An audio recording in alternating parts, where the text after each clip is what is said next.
What's the most shocking demand a family member made that you still can't believe to this day? My husband Dean and I announced our pregnancy at my parents' anniversary party. The whole backyard started cheering. My dad teared up. My mom covered her mouth. But then I heard glass shatter behind me. My older sister Naomi had dropped her champagne flute. She wasn't looking at me with joy. She was looking at me like I'd stolen something from her. You're pregnant? Yes, 9 weeks. And you're announcing it here, tonight, at mom and dad's party? She snapped. I thought it would be, you thought wrong. She walked toward me. I've been trying for 3 years. 3. And you waltz in here and announce your little miracle baby while I'm still taking ovulation tests every morning? My mom tried to intervene. Naomi, honey, this isn't the place. No, she did this on purpose. Naomi yelled. She knows I've been struggling. She's rubbing it in my face. She looked at me with pure hatred. Get rid of it. The backyard went silent. Excuse me? You heard me. Get rid of it. Wait until I'm pregnant first. That's how it should be. I'm older. I deserve to have a baby before you. She stormed out before anyone could respond. I looked around in shock. We all thought it was just some crazy breakdown. No way would she actually try and make me terminate. Well, 3 days later, Dean answered the door at 6 a.m. Naomi was standing there with a folder of printed pages, termination clinic names, their addresses, procedure costs. She'd researched everything. I highlighted the ones with the best reviews, she said, pushing past him into our living room. The one on 5th Street can get her in by Friday. Dean told her to leave. She refused. She sat on our couch and said she wasn't moving until I agreed to terminate. Dean had to physically escort her out while she screamed that I was destroying her life. That afternoon,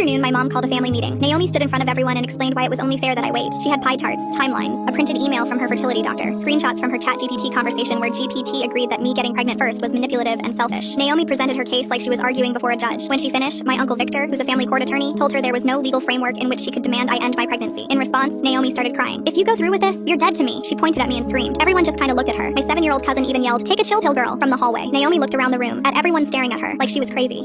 She started stammering. "I'll never speak to any of you again if you let her have this." She sat down on the couch sobbing, literally cradling herself. We all collectively pointed toward the door. She finally looked up. Mascara streamed on her face. "This isn't over," she stormed out. Slammed the door so hard the framed picture of my pregnancy test shattered on the floor. We didn't hear from her for 6 blissful months. But then my baby shower happened. 30 people in my mom's living room. Gifts piled on the table. I was 8 months along. The doorbell rang. My mom answered. Naomi walked right past her. She came in wearing a tight dress that showed off her own pregnant belly. She had a sash across her chest that said, "Mommy to be." The room went dead quiet. "Surprise," she said, spinning around. "I'm due in 10 weeks. She smiled at me, but it wasn't a real smile. She walked over and hugged me. While her arms were around me, she whispered in my ear, "I don't care what I have to do. Mine is going to be born first. I mean it." Then she grabbed a cupcake and left. Everyone was more confused than anything. I spent the next few weeks worried about Naomi showing up and hurting my baby. Dean triple-checked every lock before bed. I even called the police to see if anything could be done. And then, 5 weeks later, I got a call from my mom at 2 a.m. She was hysterical, sobbing so hard she was out of breath. "It's Naomi. Please," she gasped. "Come over right now." Dean drove me to my mom's house. I rushed in, expecting to see Naomi, but she wasn't there, and neither was my dad. Where was my dad? I found my mom crying, sitting against the bedroom wall. What happened? I took her hand. She cried into my shoulder for a few minutes before looking up and explaining everything. Naomi had been rushed to the hospital. Turns out she'd been taking black market labor-inducing drugs, but they weren't working fast enough, so she found someone. A woman she met in a Facebook group who claimed she was a midwife back in Guatemala. Naomi paid her $500 to perform an emergency C-section in her apartment. She was only 30 weeks. The woman used a box cutter. They sterilized it with vodka. There was no anesthesia. Naomi passed out from the pain halfway through. The woman panicked and called 911. When paramedics arrived, there was blood pooling in the hallway. The neighbors said they saw it seeping under her door from the outside. The baby came out gray, went straight into the NICU. Naomi went into surgery, but they couldn't stop the internal bleeding. She flatlined twice. They saved her, but she slipped into a coma. Doctors don't know if she'll wake up. The baby survived. He's in an incubator. And now everyone is battling over what happens to baby Pingus. Oh, and turns out my dad was just in the bathroom taking a crap.